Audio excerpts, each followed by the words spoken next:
Hello there, and thank you for clicking on this presentation.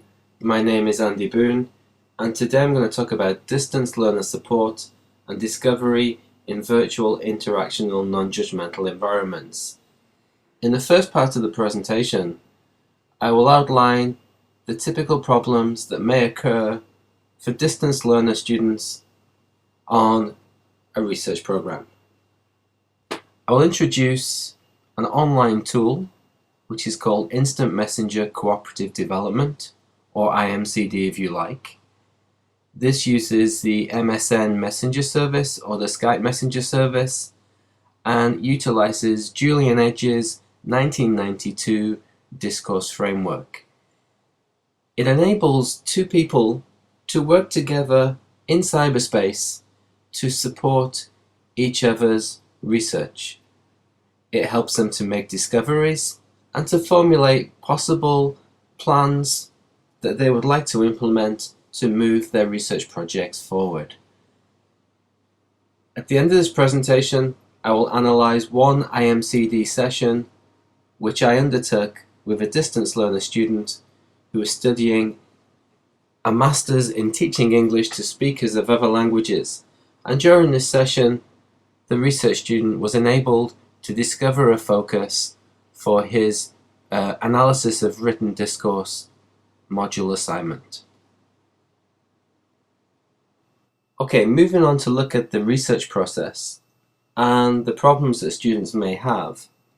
In 1992, David Noonan conducted a survey among on-campus graduate students who were undertaking an applied linguistics master's degree course to determine the types of problems that these students encountered when conducting research. Now, the results of the survey revealed that students experienced difficulties in the following areas: identifying a research area, developing research questions, conducting literature reviews, determining data collection methods, analyzing data, drawing conclusions, and also students had problems at the writing up stage.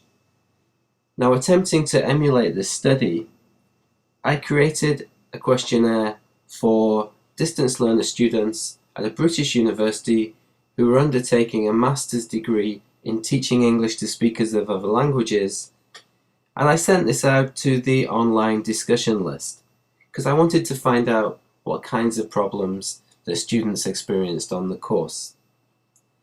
Now, unfortunately, although there were 150 students subscribed on the course at the time, I only received 6 completed questionnaires back. Now, although this is a very limited response rate, the questionnaires did reveal some important insights into the problems that students were experiencing. Let me read out some of the quotations from the questionnaires. My biggest problem is finding someone to talk things through with. Quotation number 2. Within a supportive group setting, things would be less of a problem, yet the distance between the university and participant is rather difficult. The next quotation. More online interaction would be helpful. Moving on. I found it hard to know how much contact students have with tutors. I've basically done it on my own.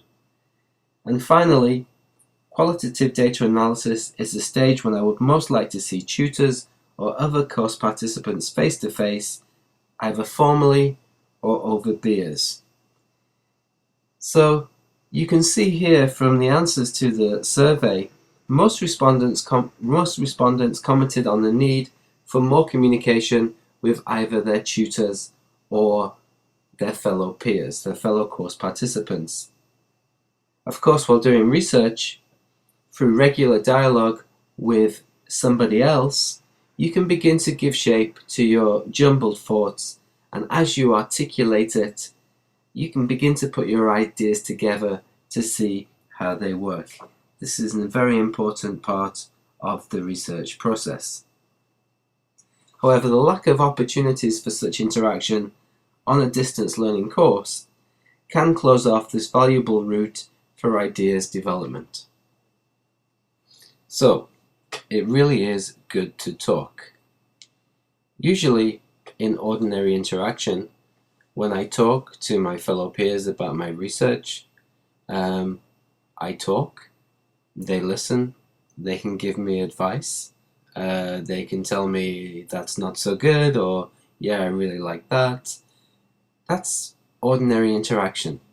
Now, that's one way to work, but with ordinary interaction, when I am speaking, maybe the other person is listening, or maybe only half listening, because in ordinary interaction, we kind of half listen while half of our brain is formulating the response to what the person is saying.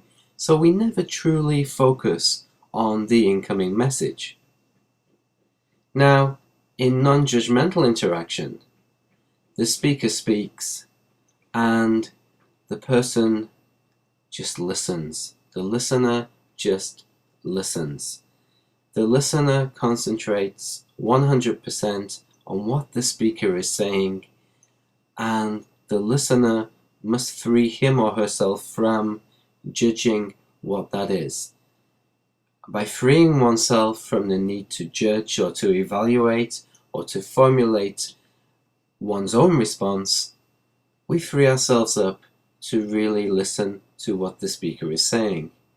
If we can reflect that back to the speaker, that becomes a very powerful tool for self-reflection, especially during the research process.